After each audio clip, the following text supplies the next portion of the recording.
What's up, guys? In today's video, I'm attempting to clean up some turkey skulls. We're going to boil them, we're going to whiten them, and we're going to get them ready to put on some mounts. Stick with us. What a roller coaster of a season it has been.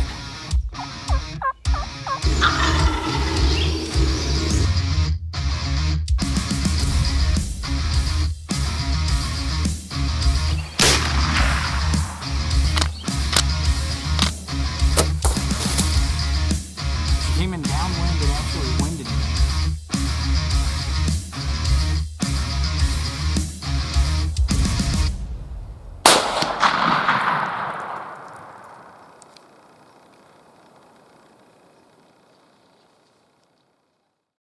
Alright guys, so this is what we're working with today. These are the 3 turkey skulls that I've frozen. I've also got some wing bones that I'm going to be working on, so I'm going to go ahead and put the skulls into our buck boiler. I'm going to leave them in there for about 2 hours. And I'm probably going to put a little bit of Dawn dish soap in there. I don't like the smell, but it does seem to get a lot of the grease out. And in the meantime, I'm going to take these Wingbone Calls and chop the ends of them off with a Dremel saw. And I'm going to start working on them too. So I'm just going to pop these in there. And I know which 2 birds are mine. One is my buddy's bird and 2 are mine. Both of my birds have little pieces of the beak missing with a pellet shot it. So.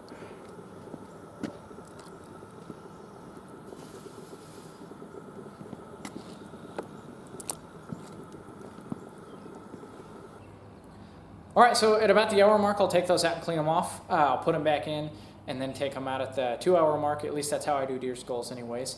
And the wing bones, I did that formula with him last time and it seemed to work out pretty well. So check back in with you in about an hour.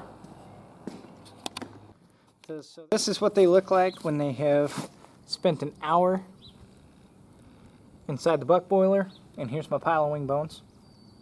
So I'm basically just going to give these a pretty good spray with a hose and then pick away what I can. And then if I need to, I'll put them back. Odds are they're probably not done yet, but I'm going to be pretty gentle with these. I think turkeys are obviously going to have, like, you know, a lot more brittle bones and stuff than deer. So I'm going to take my time and really make sure that I'm getting these the best I can.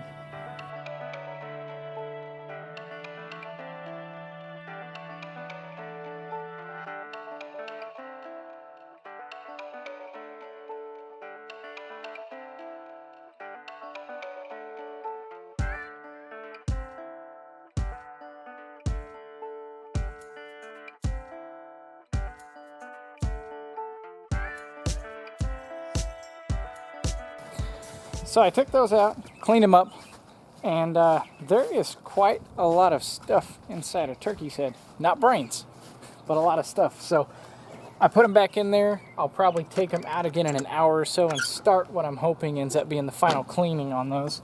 The wing bones that I put in, they're basically done. I just put them in there for good measure because I don't got anything else to do with them until the heads come out. So check back in on those in about an hour. So all I've done since I've taken these things out of the boiler the second time, so they spent 1 hour in, then I cleaned on them a little bit, and then they spent another hour in, and I basically just took them out and gave them a quick rinse with a hose. I don't have a power washer or anything, and a lot of the bones in here are brittle enough. I don't think that would end well if I did. But all I've done up until this point is just spraying with a hose a little bit, and basically to finish this off, I'm going to take and scrape with a knife the areas that I can't get to. I'll use a pick and a flathead screwdriver, and then I've got a set of needle nose pliers that'll grab anything inside that I can't really get to with either of those, and I'm just going to kind of pick until they're clean.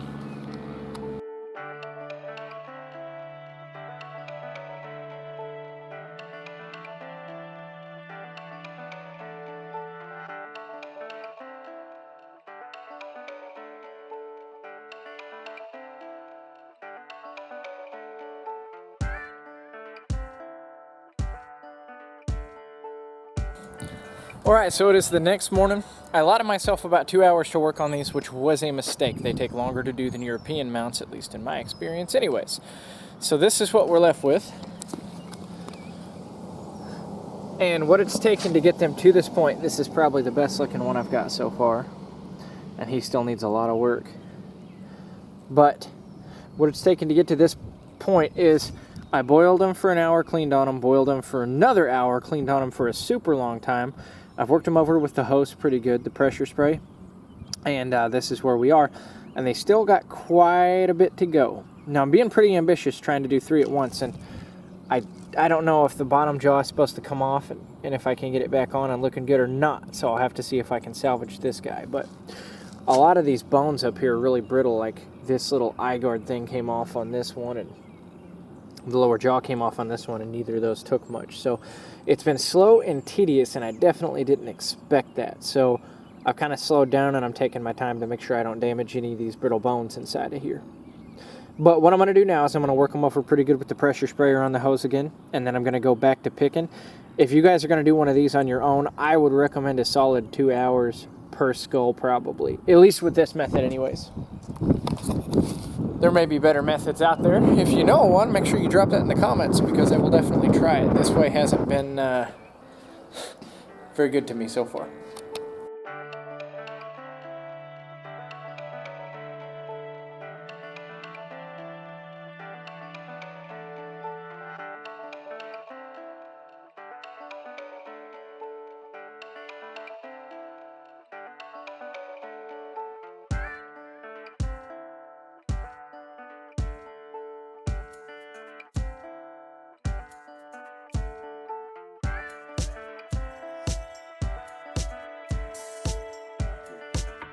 Okay, so here is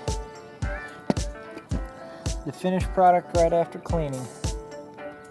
This is as clean as I can get them. You can see some pellet holes in there.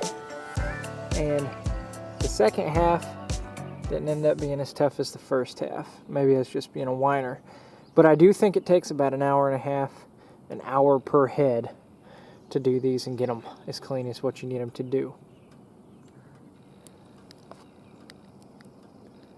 So the next step is to let these dry for a day or so, and as they dry, any residue that's left on there will kind of like dry and kind of flake up and be really easy to either scrape off with a flathead screwdriver or get with a pair of tweezers or small sutures like I was using. And after that, we're on to the whitening step. So I'm going to give these things a day to dry, and we'll come back and clean them up just a little bit and whiten them.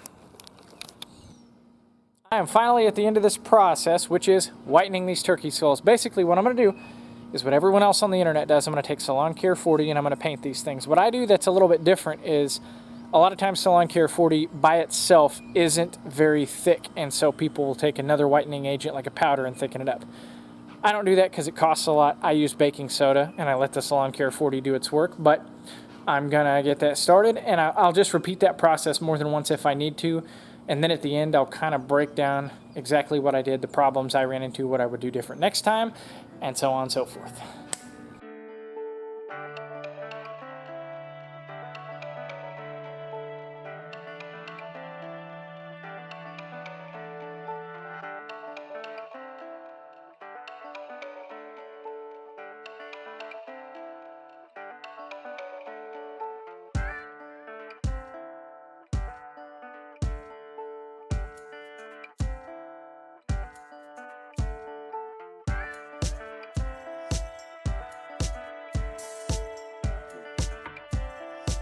So the first thing I would do different if I had these to do over again is I would boil them the least amount of time possible. I boiled these for probably a total of about 3 hours, putting them in, taking them out, picking on them, putting them in, taking them out, picking on them.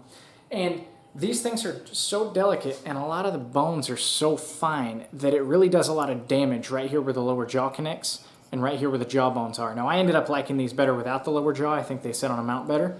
But especially if you wanted to keep that lower jaw in there, you need to boil these the least amount of time possible. And for that to work, you probably need to pressure wash these things. And so if I had it to do over again, instead of boiling and picking, I would boil for about half the amount of time and I would pressure wash them. And I think the lower jaw would stay intact way easier if I did that. The second thing that's going to save you guys a ton of time with these things is you need, instead of a pair of needle nose pliers, you really need a pair of those medical sutures or whatever those really fine, like I'm going to get a fish hook out of a fish pliers are, fishing pliers maybe. You need some of them because needle nose pliers just aren't delicate enough to reach into a lot of the small holes and orifices that you're going to have to for these guys. Another thing I would do different is in terms of whitening these is I kind of did a paint on whitening method. I would probably just go peroxide, get a small jar and stick these whole things in there. In fact, for whitening these things, I would probably just do a peroxide boil for a couple of reasons. One, it's going to reach into a lot of places that paintbrushes are hard to reach at on these guys. And two, you can see on the end of the beak here where there's a little bit of oily residue right in here.